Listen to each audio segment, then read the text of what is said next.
Bismillah. Assalamu alaikum wa rahmatullahi wa barakatuh. Allah'a çeksiz maqtoolor bolsun. Anın elçisi sүйүктүү пайгамбарыбыз Muhammed Mustafa sallallahu aleyhi ve sellem салаваттар болсун. Урматтуу жамаат, биздин мынакей таш көмүр садака биримдин сыртта жүргөн бүт туугандарга Аллах ыраазы болгон болсун. Ушундай муктаж болгон үй-бүлөлөргө жана жетим жесирлерге, оорулууларга акчалай жардам берип келип атасыздар.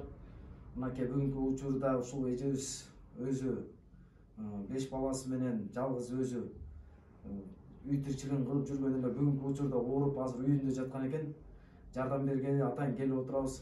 Сыртта жүргөн мына акча кошкон, салым кошкон бүт туугандарыбызга Аллах ыраазы болгон болсун. Эки дүйнө бактылуулугун берсин. Дайыма ушундай биримдикте жүрө берели. Ушул эле видеонун этегинде биздин Сбербанк карточканын номери жана WhatsApp номерлери бар. Кайрылыңыздар. Кайда эгер карагаңыздар, кошулуңуздар. Жардам бериңиздер.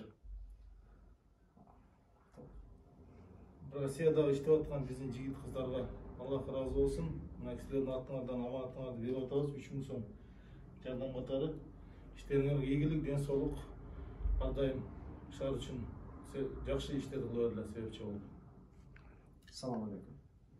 Рахмат, силерге дагы аябай чоң рахмат. Ошону иштеп Россияда иштеп аткан өзүбүздүн ушул тууган мекендеш туугандардын баарына тең рахмат. Аларга ден соолук, узун өмүр каалайм. Алла ыраазы болсун, берген акчага берекесин берсин.